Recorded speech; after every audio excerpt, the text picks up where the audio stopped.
This is your host, Danny, and this is a new episode from English Plus Podcast. Today we have a new vocabulary builder episode, and we will talk about Marcel Marceau, the master of the wordless theater.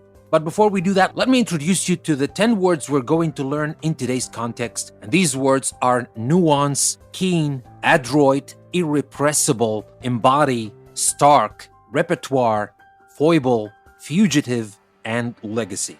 Now, you will enjoy these words because these words are really interesting. You can add them to your active vocabulary arsenal. And I also hope you enjoy the story that we have today. That's what we're going to do next, so don't go away. But remember, before we start, that you can practice what you're learning here on the website on EnglishPlusPodcast.com. The link is in the description. It will take you to the custom post I created for this episode. Take the link and take your English with it to the next level. And now, let's start talking about the master of the wordless theater.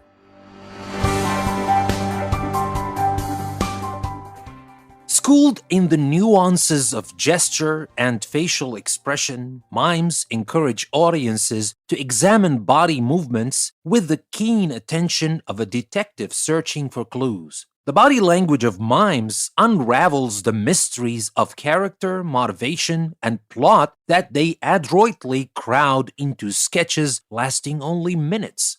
The truly skilled, like Marcel Marceau, invite us to share a world that exists only in the imagination. Born in France, Marcel Marceau developed an early taste for pantomime as he watched the antics of Charlie Chaplin, Buster Keaton, and the Marx Brothers in movies that broke down language barriers and national differences. After serving in the army during World War II, he entered the School of Dramatic Art in Paris. There he created his famous character Bip, who was named after the character Pip in Charles Dickens's Great Expectations.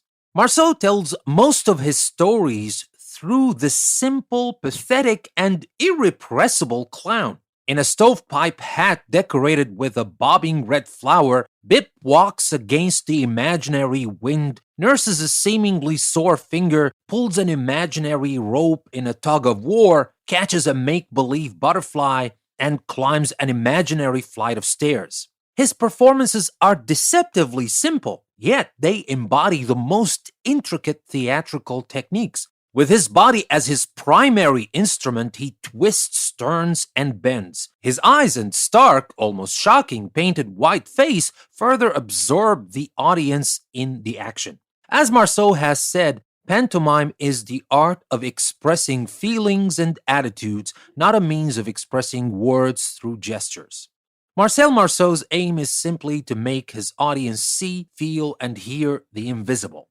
Each of the sketches in his repertoire offers a glimpse into the amusing foibles of human nature. With posture and facial expression alone, he recreates fugitive displays of misery, jealousy, solitude, defeat, frustration, and shame. Having given some 15,000 performances in more than 100 countries, Marceau in his final years devoted most of his energy to the students enrolled in his mime school and troupe. A great believer in technique, he drilled them in classical and modern dance, juggling, fencing, acrobatics, and jazz, in addition to the grammar of mime. These young artists are his legacy. Through them, he hoped to introduce the magic of mime to a generation shaped by the noise and action of television. So, that was our story about Marcel Marceau, the master of the wordless theater. I hope you liked the story, but remember, we are here not only to like the story, but also to learn from it, to learn 10 words in context. Let me remind you again, these words are nuance, keen, adroit, irrepressible, embody, stark, repertoire, foible, fugitive, and legacy. So, let's start with our very first word, nuance. That word is spelled N-U-A-N-C-E,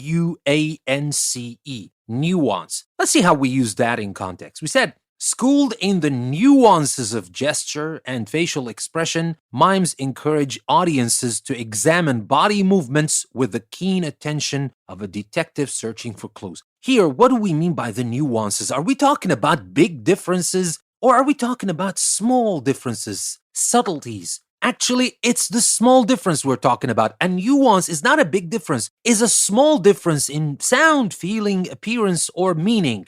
but these nuances that make greatness or that can distinguish good work from great work sometimes, especially when we talk about art, music, etc. So these nuances, these little differences, these subtleties are what matters the most, especially in art. So that was our first word for today, nuance. Let's move on to talk about the next word, keen. K-E-E-N, keen. How do we use that in context? Well, we just used it in the first example, but I will repeat it one more time. We said, schooled in the nuances of gesture and facial expression, mimes encourage audiences to examine body movements with the keen attention of a detective searching for clues. When we talk about keen attention, are we talking about some kind of a casual attention or not very focused attention? Not at all. It's just the opposite. A keen attention, a keen interest or emotion is one that is very intense. So when we talk about keen attention, we're talking about intense attention. You're very much focused, just like a detective, just like Sherlock Holmes say, to search for these clues and find them. So that was our next word, keen. And by the way, keen has a lot of other meanings, and all of them are really interesting. So you might want to look it up in a dictionary and find out about the many different uses of the word keen. It's very useful, very interesting. And now let's move on to the next word, adroit. A-D-R-O-I-T, adroit. How do we use that in context? We said the body language of mimes unravels the mysteries of character, motivation, and plot that they adroitly crowd into sketches lasting only minutes. So when we talk about something done adroitly, what is adroit in the first place? Someone who is adroit is quick and skillful in their thoughts, behavior, or actions. So we're not talking about something that unravels slowly. We're talking about something done skillfully and fast. We're talking about expertise and skill here. So when we say here they adroitly crowd into sketches, we're talking about how they skillfully put that in sketches. So that is the meaning of adroit. And now when we talked about Bip, we talked about this clown, and one of those words we use to describe this clown is irrepressible. Now, irrepressible is spelled I-R-R-E-P-R-E-S-S-I-B-L-E. How do we use that in context? We said Marceau tells most of his stories through this simple, pathetic, and irrepressible clown. So what do we mean by irrepressible? When we talk about an irrepressible person, we're talking about a lively and energetic who never seems to be depressed. Now, in the case of Bip, that was so controversial and so deep when we see this clown and we see those gestures and we see how irrepressible this clown is, that tells us about what lies beneath. And it goes deep. I'm not even going to try and explain those acts. But what we're really interested in here is the word irrepressible. An irrepressible person is lively and energetic and never seems to be depressed. And now for the next word, embody. E-M-B-O-D-Y. How do we use that in context? We said his performances are deceptively simple. You would think they are simple, yet they embody the most intricate theatrical techniques. So they're not just something simple that anybody can do. No, you need a lot of training. You need a lot of knowledge, especially we're talking about theatrical techniques here. You need to know your theatrical techniques to do what Marcel Marceau did, but they were deceptively simple. Yet they embody the most intricate theatrical technique. So what is the meaning of embody? To embody an idea or quality means to be a symbol or expression of that idea or quality. Like to personify or to represent this idea, to embody this idea. So that was our word. And now for the next one, stark. S-T-A-R-K. How do we use that in context? We said his eyes and his stark, painted white face, almost shocking, painted white face, further absorb the audience in the action. When we talk about something that is stark, we're talking about something that is plain in appearance. And that was done on purpose. Because Marcel Marceau didn't want to distract you, he chose this plain, almost shocking painted white face. Or the word we just used, we said stark. All right? So that's the meaning of stark. Something that is stark is very plain in appearance. Now for the next word, we have a couple more words. Don't go away. The next word is repertoire. R-E-P-E-R-T-O-I-R-E. Repertoire. Now let's start with how we use that in context. We said each of the sketches in his repertoire offers a glimpse into the amusing foibles of human nature. So here we have actually repertoire and foibles, these two words. Let's start with repertoire. When we talk about the repertoire of a performer, regardless of the kind of performer, of course, but any performer's repertoire is all the plays or pieces of music that he or she has learned and can perform. So it's just like the range that you can do, or actually the things that you've done. That's your repertoire. When you are a performer and you do something, it's like something added to your repertoire. That means something that you can do. You've proven that you can do this thing, so it's part of your repertoire. So that is the meaning of repertoire. And then here, in the same example, we said offers a glimpse into the amusing foibles of human nature. What are the foibles? Which is Foible. A foible is a habit or characteristic that someone has which is considered rather strange, foolish, or bad, but at the same time, it's also considered unimportant. So it's not a big deal. All right? Like when we talk about some kind of fault or weakness or idiosyncrasy, but it is not a big deal. And again, remember how we used it. We said each of the sketches in his repertoire offers a glimpse into the amusing foibles of human nature. Now we still have 2 words to go. The next one is one of my favorites, not because it's new. I'm sure you've heard of this word before, but the way we use it is a little bit different from the way you're used to. But let's get to that word. It's fugitive. Now, you might know the word fugitive is, very simple. We're talking about someone who is running away or hiding, usually in order to avoid being caught by the police. That's a fugitive. We've seen it in movies. I'm sure you're kind of familiar with this word, but here, look at how we use this word in a different context, and the meaning is so beautiful how we use this word. But first, let me tell you, it's Fugitive. That's how we spell it. Now, for the context, we said, with posture and facial expression alone, he recreates fugitive displays of misery, jealousy, solitude, defeat, frustration, and shame.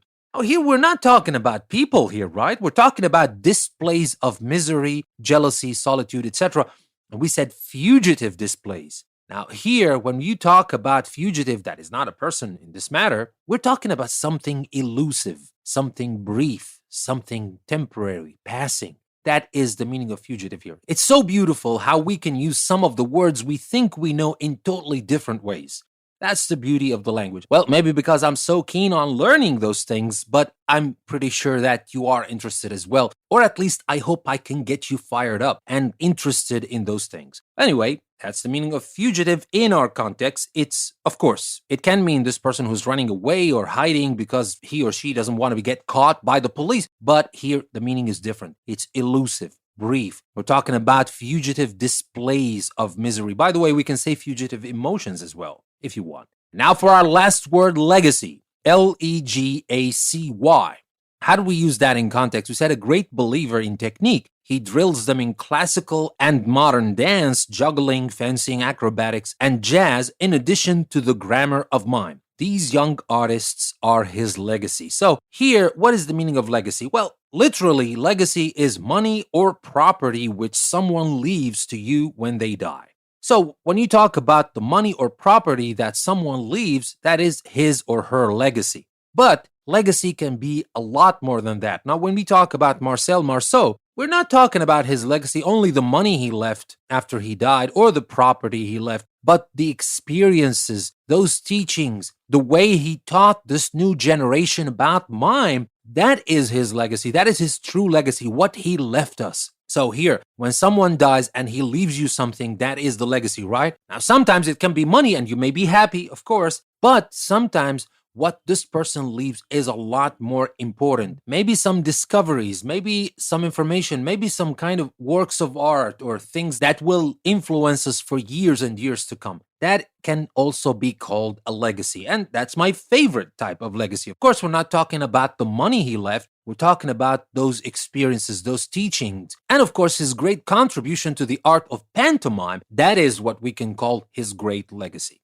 And with this word, we come to the last word of today's episode. We talked about 10 words today. Remember, these were nuance, keen, adroit, irrepressible, embody, stark, repertoire, foible, fugitive, and finally, legacy. I hope you liked those words. I hope you understood what they mean, and I hope you start using them in your own everyday language. And here we're not just talking about people who are learning English, but people who already know English, but they're using the same words over and over. Please use new words and new meanings and learn how to express yourself in a better way. I hope I'm helping you achieve that. And with that, we come to the end of our episode. Don't forget that you can take your English and learning to the next level by taking this link I left you in the description of the episode to my website, to the custom post I created for this episode. There you will not only find the text and the audio, you will also have the opportunity to practice what you have learned. And for my patrons on Patreon, you will also have more. The special PDF that I send with every episode that does not only give you the opportunity to practice what you learn in this episode, but also in the previous 4 episodes so that you can review the words you learn a couple more times so that you never forget them and you add them to your active vocabulary bank. That might be a reason for you to consider becoming a patron on Patreon. And by doing that, you will not only get those benefits, but you will also be supporting my podcast and supporting my mission to make all these things available for everyone around the world for free. Now, with that being said, thank you very much for listening to another episode from English Plus Podcast. This is your host, Danny. I will see you next time.